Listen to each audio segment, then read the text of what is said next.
2010년 11월 23일, 대한민국 영토에 포탄이 떨어졌어. 정전 이후 57년 만에 민간인이 사는 마을에. 근데 이거 그냥 도발이 아니었어. 선전포고 없이 시작된 전쟁이었거든. 포탄이 쏟아지는 와중에 13분 만에 반격한 해병대 이야기도 소름인데, 진짜 소름 끼치는 건 이 전쟁을 일으킨 이유야. 26살짜리 후계자가 별을 달기 위해 벌인 짓이었거든.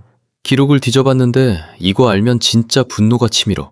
많은 사람들이 이 사건을 연평도 도발이라고 기억해. 교과서에도 뉴스에도 그렇게 적혀 있거든. 근데 도발이라는 단어가 얼마나 많은 걸 숨기고 있는지 알아. 이걸 이해하려면 그 전에 서해에서 무슨 일들이 있었는지 먼저 봐야 해. 서해 NLL이라는 게 있어. 북방 한계선이라고도 하는데 1953년 정전 직후에 유엔군 사령관이 그어놓은 해상 경계선이야. 서해 5도라고. 백령도, 대청도, 소청도, 연평도, 우도 이 5개 섬이 북한 바로 코앞에 있거든. 북한은 NLL을 한 번도 인정한 적이 없어. 그래서 이 NLL 근처에서 계속 충돌이 일어났죠. 1999년 제1연평해전에서 북한 경비정과 해상에서 싸웠어. 2002년 제2연평해전에서는 우리 해군 참수리 357호가 침몰하면서 윤영아 소령 포함 6명이 전사했죠. 2009년 대청해전에서도 북한 경비정이 NLL을 넘어왔어. 2010년 3월에는 천안함이 피격당해서 46명이 전사했고, 이 전투들은 전부 바다 위에서 군함끼리 싸운 거야. NLL 근처에서 북한 함정이 넘어오고 우리 해군이 대응하는 구조였죠. 군인과 군인의 싸움이었어. 근데 연평도 포격은 완전히 달랐어. 포탄이 떨어진 곳은 바다가 아니라 사람이 사는 마을이었거든. 재밌게 시청하시고 구독과 좋아요 부탁드립니다. 정전 이후 57년 만에 대한민국 영토의 민간 거주지에 직접 포탄이 떨어진 거야. 6.25 전쟁 이후 처음. 쏟아진 포탄만 170여 발이야. 1차로 150발이 퍼부어졌고 잠깐 멈추나 싶더니 2차로 20발을 더 쐈어. 50분 동안 지속됐는데요. 상가 10곳이 한순간에 무너졌고 주택 12동이 대파되고 25동이 불에 타버렸어. 차량 3대가 파괴됐고 재산 피해만 120억 원이야. 1,700여 명이 살던 조용한 섬마을이 한순간에 전쟁터가 된 거야. 포격이 시작되자 주민들은 방어소로 대피했는데요. 곳곳에서 포성이 울리고 연기가 피어오르고 창문이 날아가고 어제까지 이웃과 인사하던 골목이 잿더미로 변한 거야. 그런데 그나마 천만다행인 게 하나 있었는데요. 포격이 시작된 시점에 주민 상당수가 여객선을 마중하러 부두 쪽에 나와 있었어. 마을 안에 사람이 상대적으로 적었던 거야. 이 우연이 아니었으면 민간인 피해는 훨씬 끔찍했을 거야. 그래도 4명이 죽었어. 해병대원 2명, 민간인 2명, 부상자만 군인 16명, 민간인 3명 합쳐서 19명이야. 민간인이 사는 마을에 포탄을 퍼부어서 민간인까지 죽인 거야. 생각해봐. 1999년부터 2010년까지 서해에서 있었던 충돌들은 전부 바다 위에서 군인과 군인이 싸운 거야. 그것도 끔찍한 일이지만 적어도 전투의 범위 아니었죠. 근데 연평도는 달라. 포탄이 떨어진 곳에는 학교가 있었고 마트가 있었고 사람들이 사는 집이 있었어. 이건 군사 도발의 범주를 넘어선 거야. 이걸 도발이라고 부르는 게 맞아. 이건 선전포고만 없었지 전쟁이었어. 근데 진짜 문제는 이 전쟁이 왜 일어났는지야. 이걸 알려면 그날로 돌아가야 해. 2010년 11월 23일 오후 2시 34분. 개머리반도와 무도에서 포탄이 쏟아지기 시작했어. 개머리반도는 NL을 넘어 북쪽 12km 지점에 있는 황해남도 강령분 해안인데 여기에 122mm 방사포와 해안포가 배치되어 있었거든. 무도는 연평도 북서쪽 7km에 있는 북한 섬인데 76.2mm하고 130mm 해안포 진지가 있었어. 방사포가 뭐냐면 한 번에 포탄 40발을 동시에 뿌릴 수 있는 로켓포야. 이게 연평도를 향해 한꺼번에 날아온 거야. 거기에 해안포까지 동시에 쐈으니까 연평도 전체가 불바다가 된 거지. 연평도에는 해병대 K9 자주포 6문이 배치되어 있었는데요. K9은 155mm 자주곡사포야. 무게가 47톤이 넘는 거대한 자주포인데 스스로 이동하면서 쏠 수 있어. 사거리가 40km가 넘고 분당 6에서 8발을 쏠 수 있는 우리 군의 핵심 화력이었죠. 근데 K9 6문 중 3문이 작동 불능이었어. 2문은 첫 포격에 전자회로가 피격당해서 나가떨어졌고 한 문은 이미 기계 고장으로 사용 불가 상태였거든. 절반이 사라진 거야. 거기다 탄약 적재소 근처에 포탄이 떨어지면서 불이 붙었어. 쏠 수 있는 포는 3문뿐인데 탄약고엔 불이 붙은 상황이야. 그것만이 아니야. AN/TPQ-37이라고 적이 어디서 쏘는지 자동으로 찾아주는 대포병 레이더가 있었는데요. 원래 포탄이 날아오면 그 궤적을 역추적해서 발사 위치를 알려주는 장비야. 사거리가 50km나 돼. 근데 이게 만성 고장 상태였어. 저 포 위치를 자동 탐지할 수 없는 거야. 정리하면 이래. 포는 6문 중 3문만 살아있고 레이더는 고장이라 적이 어디서 쏘는지도 모르고 탄약고엔 둘이 붙었어. 이보다 더 최악의 상황이 있어. 근데 여기서 놀라운 일이 일어나. 해병대원들이 불붙은 탄약고 옆에서 화재를 진화하면서 동시에 포탄을 장전한 거야. 포탄이 쏟아지는 와중에. 이게 얼마나 무서운 일인지 상상해봐. 탄약고에 불이 붙었다는 건 언제 폭발할지 모른다는 거거든. 그 옆에서 포탄을 옮기고 장전한 거야. 레이더가 고장이니까 적이 어디서 쏘는지 모르잖아. 그래서 사전에 입력해둔 좌표로 사격을 결정했는데요. 그 좌표가 무도였어. 연평도 북서쪽에 있는 북한섬인데 해안포 진지가 있는 곳이야. 14시 47분. 포격이 시작되고 딱 13분 만에 K9이 첫 대응 사격을 시작했어.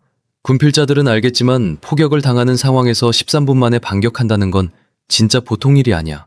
포탄을 장전하고 좌표를 입력하고 안전장치 해제하고 발사까지 수십 개의 절차가 있는데 이걸 포탄이 쏟아지는 가운데 해낸 거야.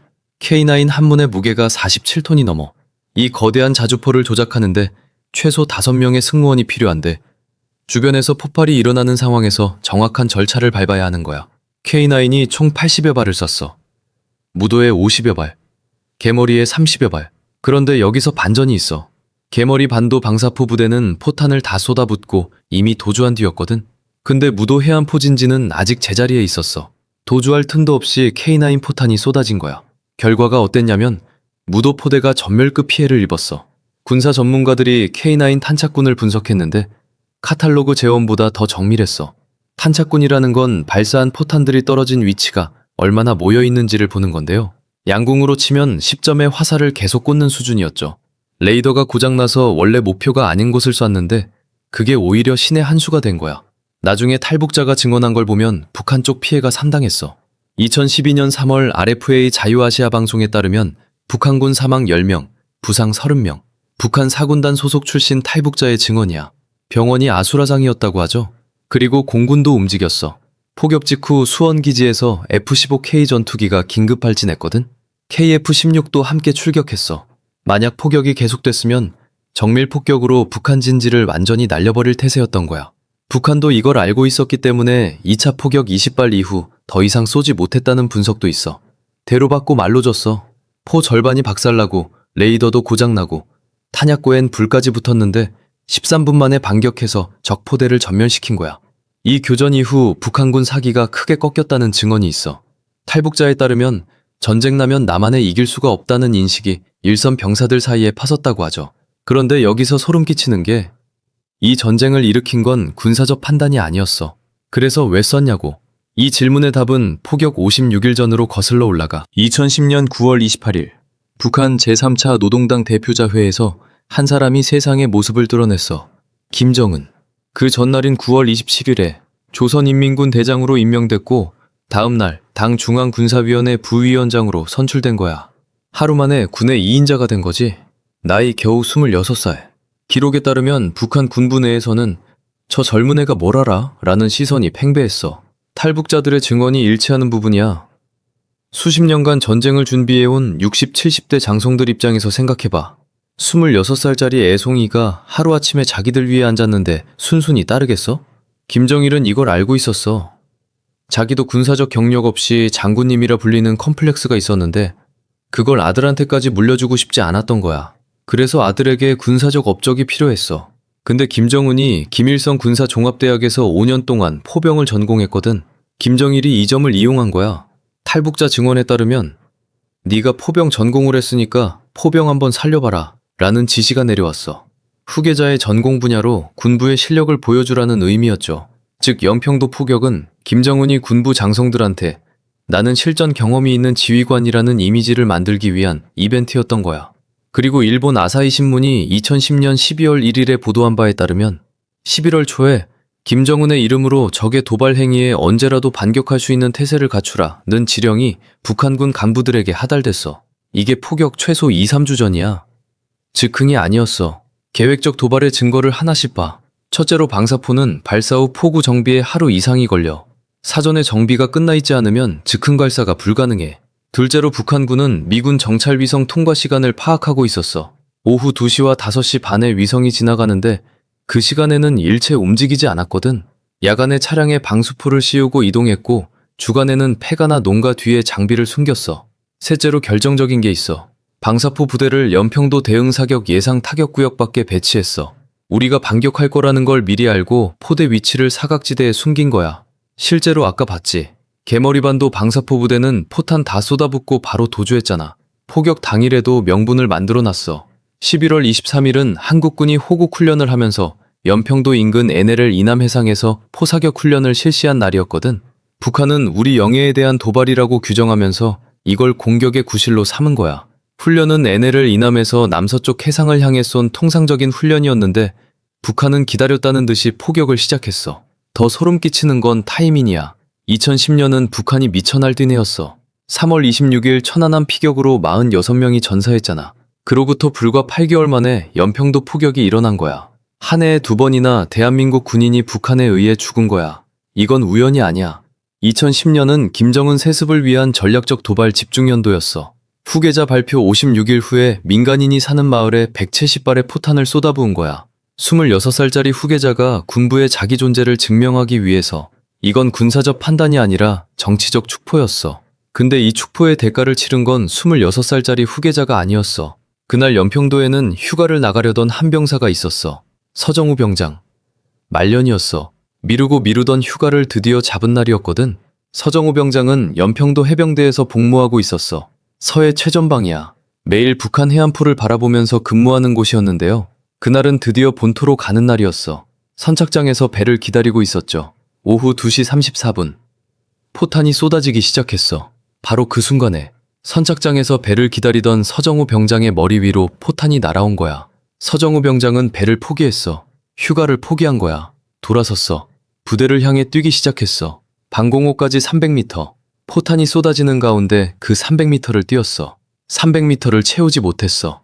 포탄 파편에 쓰러졌어. 방공호 바로 앞에서. 말년 휴가를 나가는 대신 부대로 뛰어간 병사가 300m 앞에서 쓰러진 거야. 같은 포격에서 문광욱 2등병도 전사했어. 사후에 일병으로 추서됐어. 둘 다 20대 초반이었어. 민간인 2명도 죽었어. 건설 현장에서 일하던 인부 김치백, 배복철. 평범한 하루를 보내고 있던 사람들이야. 26살짜리 후계자의 축포에 4명이 죽은 거야. 서정우 병장은 사후에 1계급 특진으로 하사가 됐어. 파랑 무공 훈장이 수여됐고 국립대전현충원에 안장됐어. 문광욱 일병도 마찬가지야. 나중에 아버지가 직접 연평도에 가서 아들의 시신을 수색했어. 아버지밖에 못 알아볼 정도였다고 해. 군무가 소나무에 박혀 있었다는 증언도 있어. 포탄의 위력이 어느 정도였는지 보여주는 거야.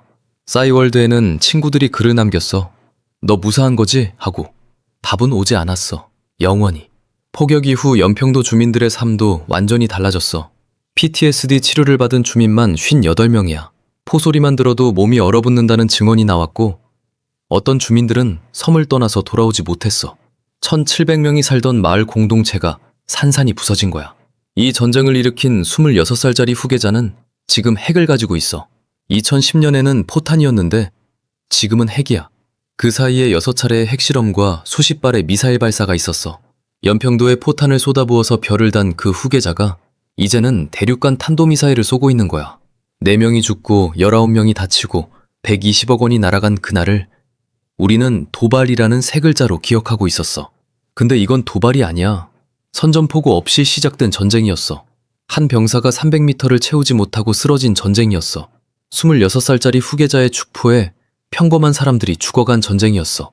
연평도와 서해를 지키다 목숨을 잃은 분들을 기억하기 위해 대한민국은 2016년부터 매년 11월 넷째 금요일을 서해 수호의 날로 지정했어. 제2연평해전의 윤영아 소령부터 천안함 40령 용사, 그리고 연평도 전사자들까지 서해에서 산호한 모든 장병을 함께 추모하는 날이야.